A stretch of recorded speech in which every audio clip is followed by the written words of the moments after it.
सितंबर का महीना और गुड़हल का फूल, ये समय एक ऐसा समय है जब गुड़हल का पौधा बहुत ही बढ़िया ग्रोथ लेता है और बहुत ही बढ़िया फूल देता है। आपका गुड़हल चाहे किसी भी वैरायटी का है, चाहे आपके पास देसी वैरायटी का गुड़हल है या फिर आपके पास हाइब्रिड वैरायटी का गुड़हल है, दोनों ही इस समय यानी सितंबर के महीने में बहुत ही बढ़िया ग्रोथ लेते हैं, बहुत ही सुंदर फूल देते हैं। अगर कोई पौधा आपका फूल नहीं दे रहा था बारिश में और इस समय आते आते जब बारिश बंद होती है तो गुड़हल बहुत ही सुंदर फूल देना शुरू कर देता है।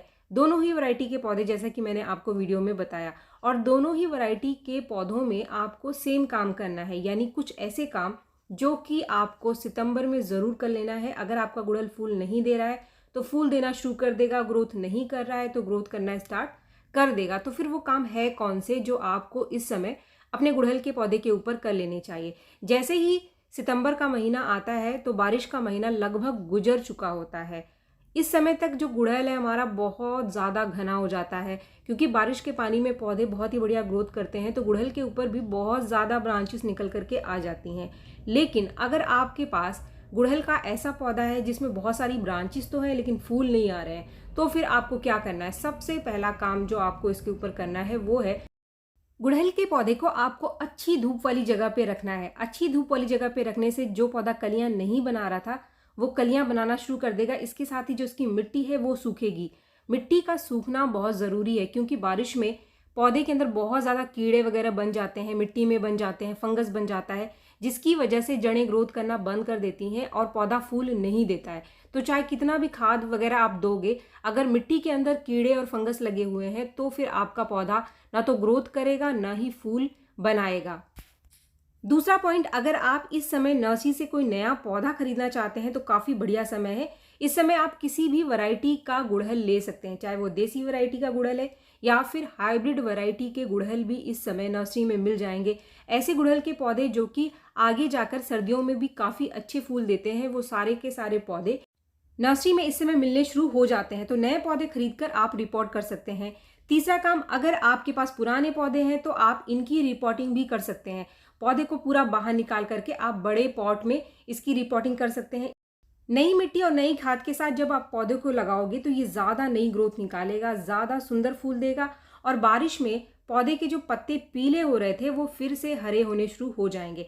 अगर आप बड़े पॉट में इसको शिफ्ट नहीं करना चाहते हैं तो ऊपर से ही मिट्टी की गुड़ाई करके आप इसके अंदर अच्छी मात्रा में कंपोस्ट ज़रूर डालें। इससे भी पौधा ग्रोथ लेना शुरू करेगा और जो बारिश में पत्ते पीले हो रहे थे वो आपके पौधे के पत्ते ठीक होने शुरू हो जाएंगे। इसके साथ ही अगर आपके पास छोटे पौधे हैं, छोटे गमले में लगे हुए हैं, किसी भी वैरायटी का पौधा है आपको, उसको रिपोर्ट करने का भी ये बहुत ही बढ़िया समय है। आप छोटे गमले से उसको बड़े गमले में शिफ्ट कर देंगे इस समय, तो सितंबर में गुड़हल बहुत ही सुंदर फूल देगा।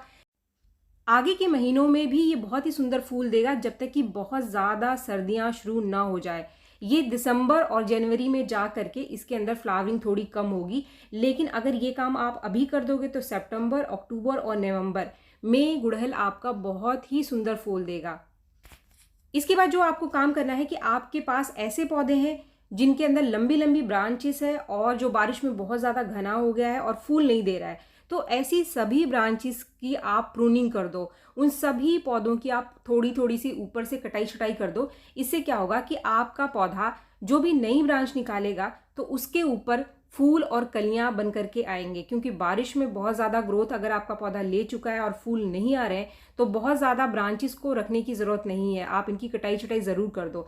इसके साथ ही अगर आपके पौधे के बेस में यानी नीचे काफ़ी सारी ब्रांचेस निकल करके आ गई हैं तो अभी समय है, सही समय, इसके सभी नीचे की ब्रांचेस को, पत्तों को आप हटा दो जो गमले की मिट्टी में लग रहे हैं, क्योंकि अभी तक तो बारिश हो रही थी लेकिन अब इसकी मिट्टी में धूप पड़ना बहुत ज़रूरी है ताकि मिट्टी के अंदर लगे कीड़े और फंगस साफ हो जाए। अगर पौधा नीचे बहुत ज़्यादा घना है, नीचे बहुत ज़्यादा ब्रांचेस है, पत्ते आपके पौधे में नीचे मिट्टी में लग रहे हैं, तो धूप पौधे के बेस में पहुंच ही नहीं पाती है, जो कि बहुत ज़रूरी है पौधे की मिट्टी में धूप का पहुंचना।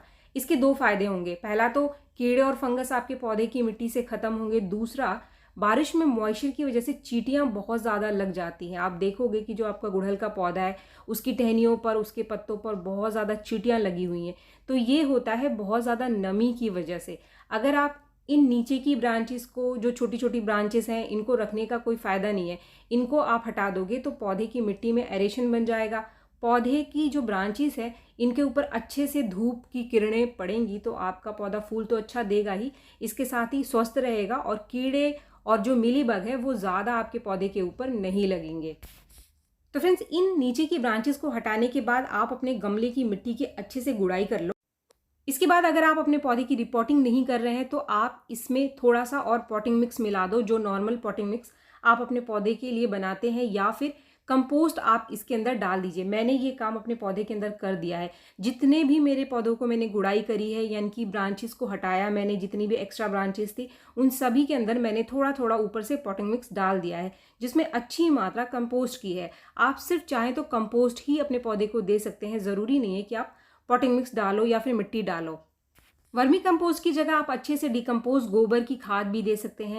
अगर आपका पौधा जमीन में लगा हुआ है तो आसपास की जो मिट्टी है उसकी गुड़ाई करके वहां पर आप गोबर की खाद या फिर वर्मी कंपोस्ट अच्छे से डाल सकते हैं। इससे जो मिट्टी में लगा हुआ आपका पौधा है, इसके जो पत्ते पीले पड़ रहे थे या फिर कलियां या फूल नहीं बना रहा था, वो फूल और कलियां बनाना शुरू कर देगा और पत्ते जो हैं वो पहले से ज़्यादा हरे निकल करके आएंगे। यानी कि अब समय अच्छा है, इसके अंदर हरे पत्ते आने शुरू हो जाएंगे।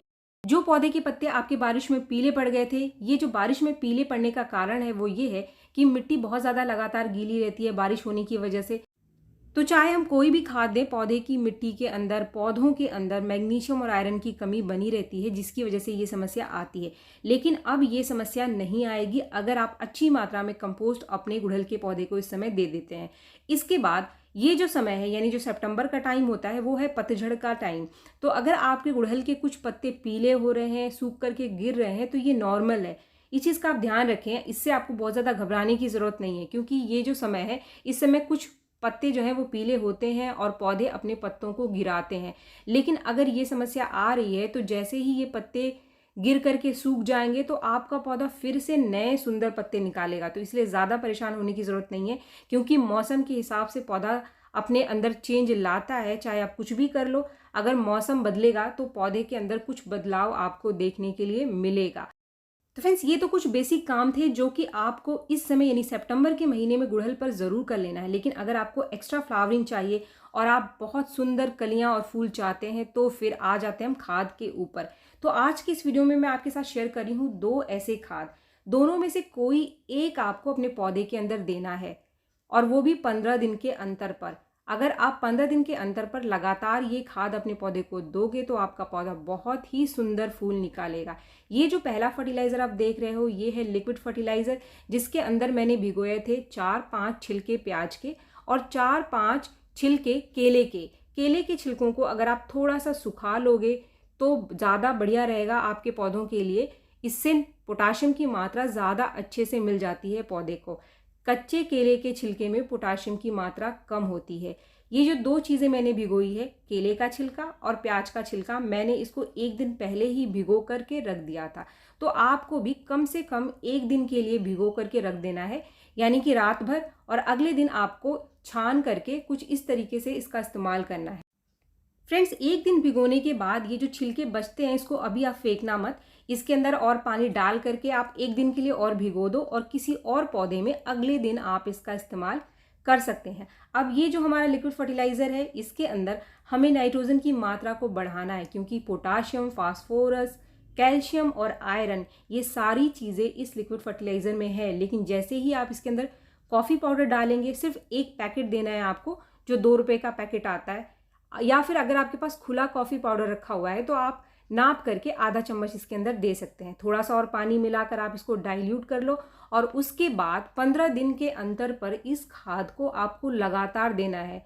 आप इस खाद को नवंबर तक लगातार अगर अपने पौधे को देते रहेंगे तो मात्र आप एक बार इस खाद का इस्तेमाल करके देखो, इससे जो पत्ते पीले हो रहे हैं वो हरे होने शुरू हो जाएंगे। इसके साथ ही जो आपका गुड़हल कलियां नहीं बना रहा है, फूल नहीं दे रहा है, वो बहुत सारी कलियों और फूलों से भर जाएगा। इसके बाद हम आ जाते हैं हमारे दूसरे फर्टिलाइज़र के ऊपर। चाहे तो आप पहला फर्टिलाइज़र इस्तेमाल करो अपने पौधे के अंदर, या फिर ये जो दूसरे नंबर का फर्टिलाइज़र मैं आपको बता रही हूँ, इसको भी आप दे सकते हैं। दोनों में से कोई एक ही आपको देना है। ये जो पाउडर आप देख रहे हैं, इसको भी मैंने मेरे किचन में निकलने वाले जो वेस्ट छिलके हैं, 2 चीज़ें मैंने ली हैं। इसमें मैंने लिया है प्याज का छिलका और इस्तेमाल चाय की पत्ती।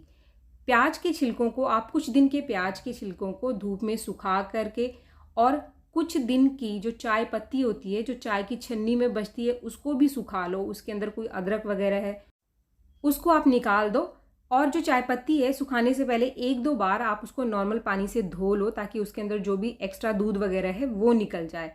इससे रिलेटेड मैंने पहले भी आपको कई बार जानकारी दी है कि चाय पत्ती आपको किस तरीके से सुखाकर अपने पौधे के अंदर इस्तेमाल करना है। तो फ्रेंड्स, ये जो पाउडर आप देख रहे हैं मोटा मोटा पिसा हुआ पाउडर है प्याज के छिलकों का और इस्तेमाल चाय की पत्ती का, यानी 2 चीज़ें मैंने ली हैं। अब यहाँ पर कुछ और एक्स्ट्रा आपको डालने की ज़रूरत नहीं है, क्योंकि ये भरपूर है नाइट्रोजन से, पोटाशियम से और फास्फोरस से। इसके साथ ही और भी चीज़ें इसको मिल जाएंगी। इसको भी आपको 15 दिन के अंतर पर देना है। इसकी मात्रा आप 2 चम्मच से लेकर के 5 चम्मच तक अपने पौधे के अंदर दे सकते हैं। अगर आपका पौधा बहुत बड़ा है तो फिर आप 5 चम्मच तक दे सकते हो। मेरे पॉट का ये जो साइज़ आप देख रहे हो ये 12 इंच का है, तो मैं यहाँ पर इसको 3 चम्मच दे रही हूँ। अगर आपने अपना पौधा ज़मीन में लगा रखा है तो आप आसपास की जो जड़ों की मिट्टी होती है ना, उसकी गुड़ाई करके भी इस खाद को 5-6 चम्मच दे सकते हो। इससे भी बहुत फ़ायदा मिलेगा। जो पौधा आपने ज़मीन में लगा के रखा हुआ है गुड़हल का, या फिर आप कंपोस्ट के साथ मिक्स करके भी इसको दे सकते हो 15 दिन में एक बार। काफ़ी सारे लोग कमेंट करते हैं कि ज़मीन में लगे हुए पौधे के बारे में आप बताओ। तो जो केयर मैंने आपको बताई वो सारी की सारी आपको वही करनी है। जो बेसिक वर्क है सेम आपको वही करनी है, जैसे कटाई छटाई, मिट्टी के आसपास की गुड़ाई।